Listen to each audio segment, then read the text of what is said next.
All right.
Okay. Okay. Hi, Facey. How are you? Welcome. Hello, Clarissa.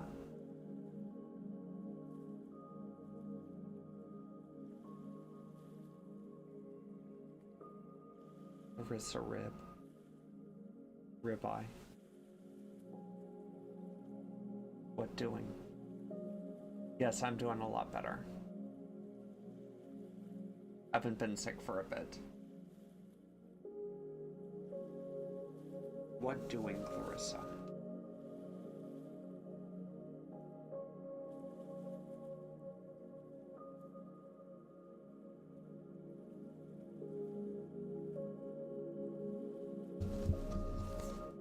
Clarissa, have you been doing that kind of like drawing to channel out energy?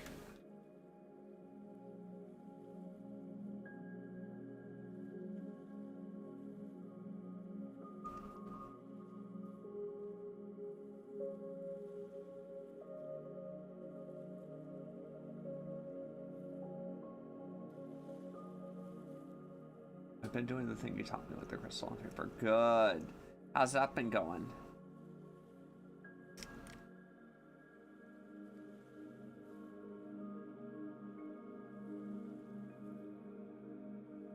Of course, of course.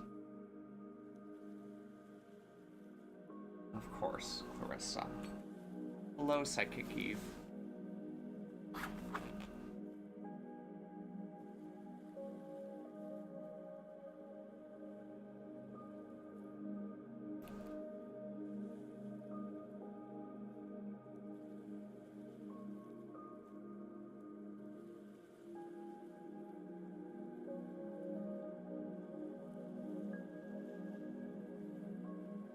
Good evening, Eve.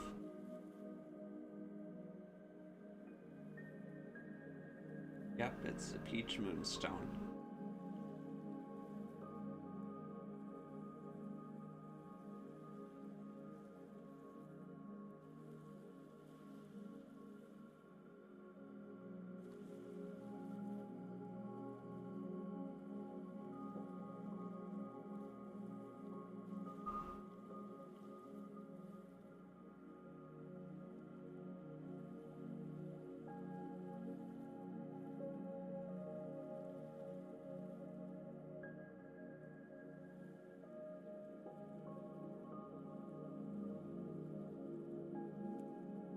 Very strong energy.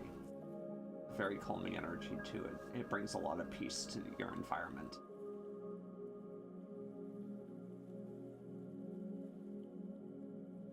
Helps to kind of deal with any chaos that may be present.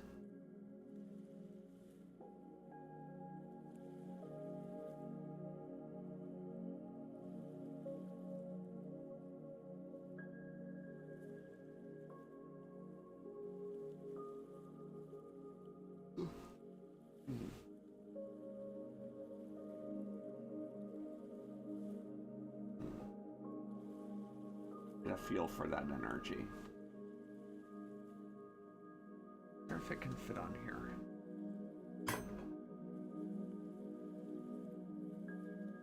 Might be a little bit. Yeah, it's a little bit too small.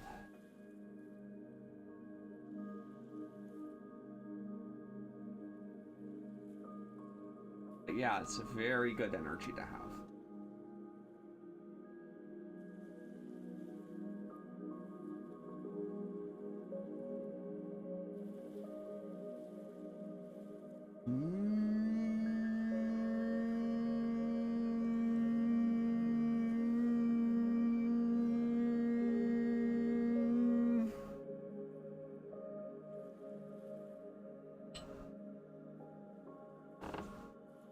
You know what, Clarissa? Like, this is really neat. Like, look. It talks about outer garments in the Bible. It's just like one of many things that where it kind of describes different things.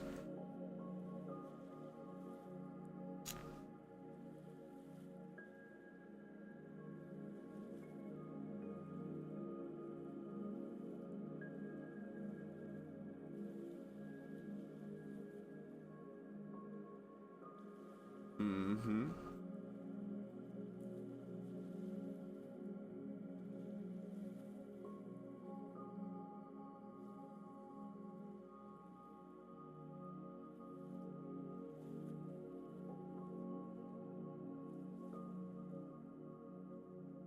Hi, Psychic Eve.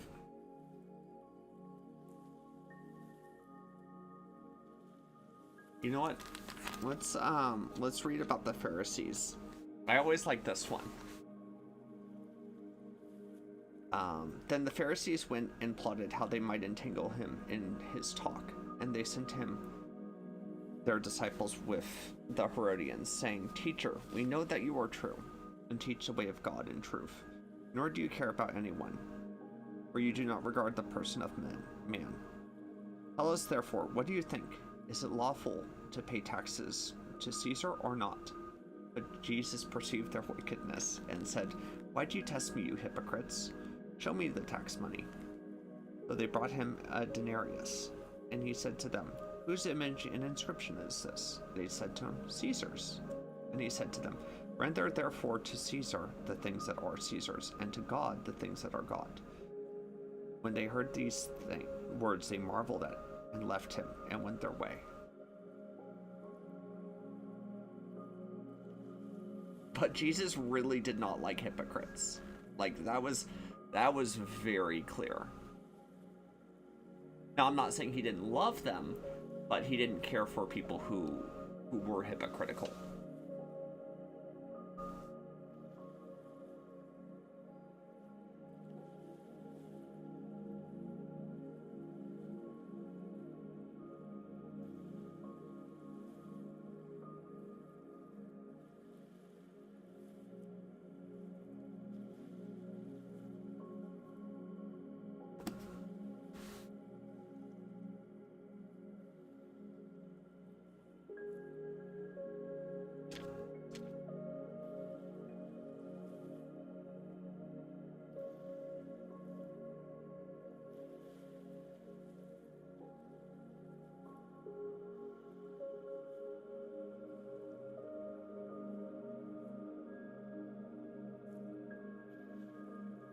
And I like Jesus's take on the resurrection too, where he puts he talks against the Sadducees, or talks to the Sadducees, where they're trying to like entangle him with like 7 wives and whatnot, when in fact none of them will be married or given in marriage after the resurrection.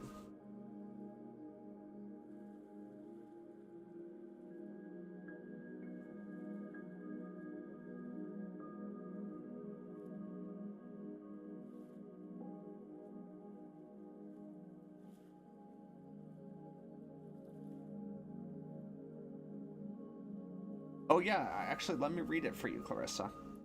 The same day the Sadducees, who say there is no resurrection, came to him and asked him, saying, Teacher, Moses said that if a man dies having no children, his brother shall marry his wife, and raise up offspring for his brother. Now there were with us 7 brothers. The first died after he had married, and having no offspring, left his wife to his brother. Likewise the second also, and the third, even to the 7th. Last of all the woman died. Therefore, in the resurrection, whose wife of the 7 will she be? For they all had her. Jesus answered and said to them, You are mistaken, not knowing the scriptures nor the power of God. For the resurrection they neither marry nor are given in marriage, but are like the angels of God in heaven. But concerning the resurrection of the dead, have you not read what was spoken to you by God, saying, I am the God of Abraham, the God of Isaac, and the God of Jacob? God is not the God of the dead, but of the living.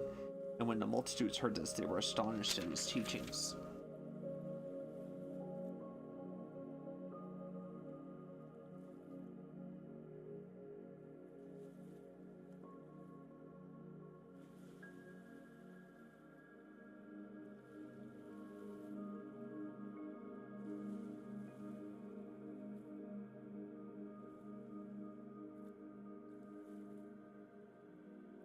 And then after that is the scribes.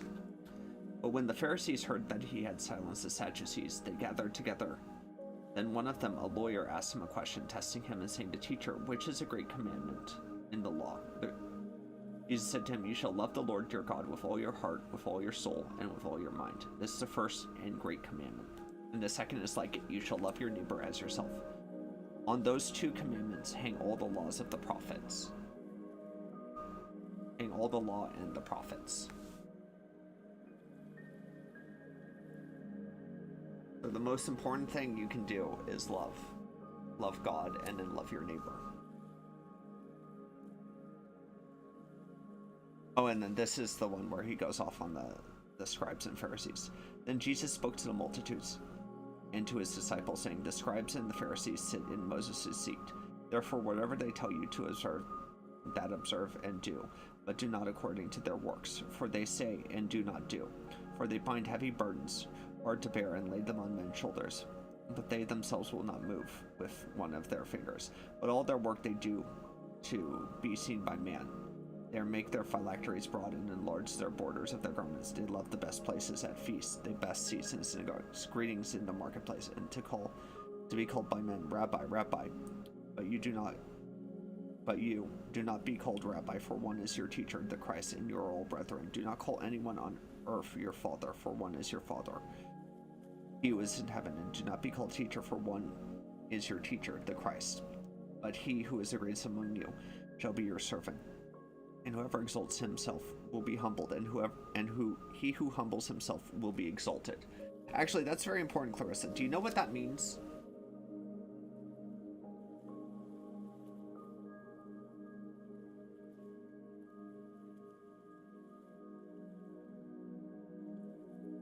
Okay, so to put it very simply, someone who brags about themselves are going to be taken down a peg. And those who do not brag about themselves, who say, oh, it's nothing, when you're being complimented, will actually be raised up on that regard. So let me read that again. And remember, this is all about pride, Clarissa. But he who is great among you shall be your servant, and whoever exalts himself will be humbled. So those who are prideful will be humbled. And he who humbles himself will be exalted. This is saying that if you're humble, you're actually going to be blessed and rewarded in that regard. But woe to you, scribes and Pharisees, hypocrites!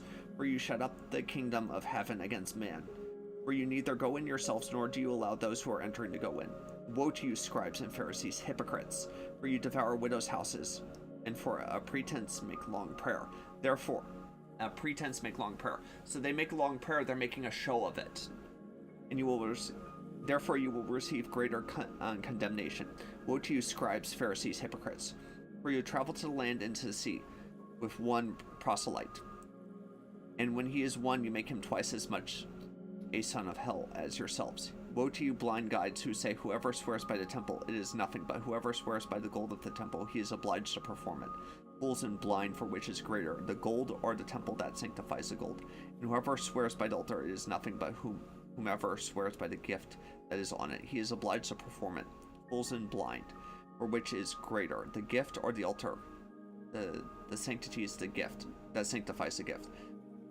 Therefore, he who swears by the altar swears by it and by all things on it. He who swears by the temple swears by it and by him who dwells in it. And he who swears by heaven swears by the throne of God and by him who sits on it. Woe to you, scribes and Pharisees, hypocrites, for you pay tithe and mint and anise and cumin, and have neglected the weightier matters of the law, justice and mercy and faith. These you ought to have done without leaving the others undone. Blind guides who strain out a gnat and swallow a camel. Woe to you, scribes and Pharisees, hypocrites, for you cleanse the outside of the cup and dish, but inside they are full of extortion and self-indulgence. Blind Pharisees, first cleanse the inside of the cup and dish, that outside of them may be clean as well. Woe to you, scribes, Pharisees, hypocrites, for you are like the whitewashed tombs, which indeed appear beautiful outwardly, but inside are full of dead man's bones and all uncleanness. Even so, you also outwardly appear righteous to men, but inside you are full of hypocrisy and lawlessness. Woe to you, scribes, Pharisees, hypocrites, because you build the tombs of the prophets and adorn the monuments of the righteous, and say, if we had lived in the days of our father, we would not have been partakers with them in the blood of our prophets. Therefore you are witness against yourselves that you are sons of those who murdered the prophets. Fill up, then, the measure of your father's guilt. Serpents, brood of vipers, how can you escape the condemnation of hell? Therefore indeed I send you prophets, wise men, and scribes. Some of them you will kill and crucify, and some of them you will scourge in the synagogues and persecute from city to city, that you may come all the righteous blood shed on the earth, from the blood of righteousness Abel to the blood of Zechariah, son of Berechiah, whom you murdered between the temple and the altar. Assuredly I say to you all, these things will come upon you, upon this generation.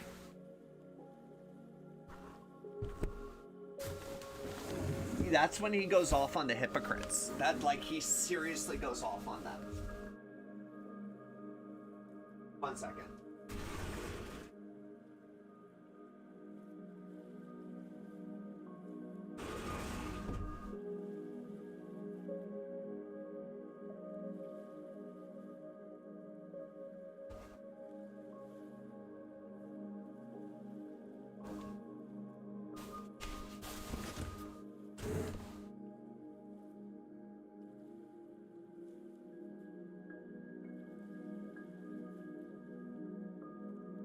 Alright, sorry about that.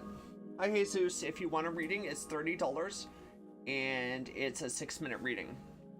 But do you remember that section, Clarissa, when he goes off on the scribes and the Pharisees? That's chapter 23 if you want to read it in Matthew. That's how you remember him seriously going off on the hypocrites. But do you know what he meant by the idea that they wash the outside of the vessel or the cup, but the inside is not washed?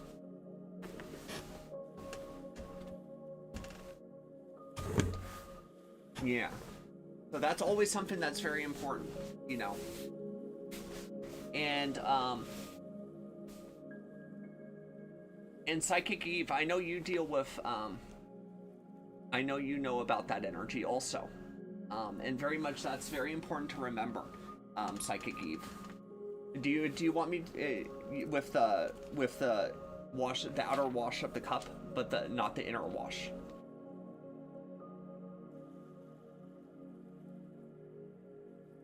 So it's basically saying, and it's basically discussing, is that you can put on a great show and show how righteous and pious you are, when in fact you don't even practice the tougher to practice stuff, which is forgiveness. It's for love, you know. That's why I talk about forgiveness so much. And believe me, it is a struggle to forgive others. It really is. It really, really, really is. Especially kind of the weightier things that people have done to you. But it is also the most important, ultimately speaking.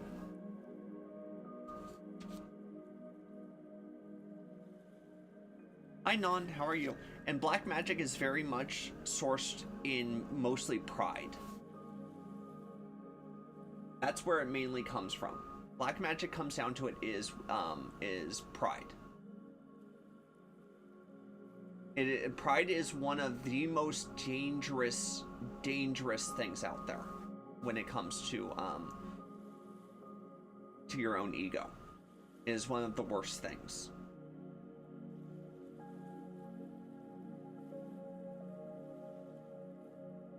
Having pride is, you need to humble yourself and not give in to pride. Because that's where black magic starts. It's that ego, it's that pride that you have, and you're not able to humble yourself and say, okay, they wronged me, but I'm going to step away from this.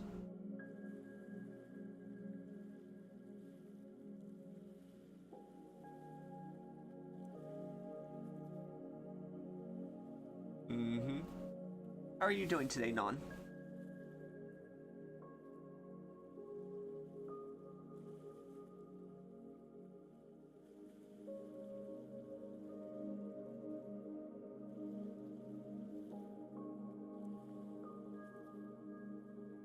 Well, I know I signed on for a little bit. I wanted to sign on. I'm doing wonderful. But my food just got here. I wanted to sign on while my food was getting here. So I'm gonna eat and then we'll be back. I don't want to eat on live. I'm sure you don't want to hear me munching on food.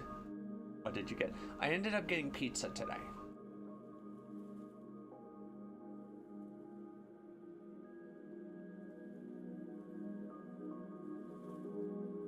Yeah. Pepperoni pizza with stuffed crust and white sauce. Food ASMR. Yeah, no, we're not doing mukbang.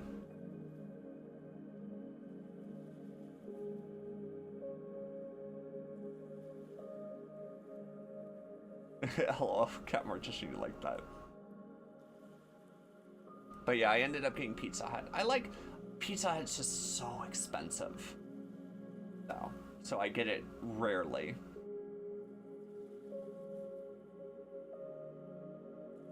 Domino's is expensive too, but it's not tasty enough for me to say, yeah, I'm willing to spend that on Domino's. All right, we'll be back.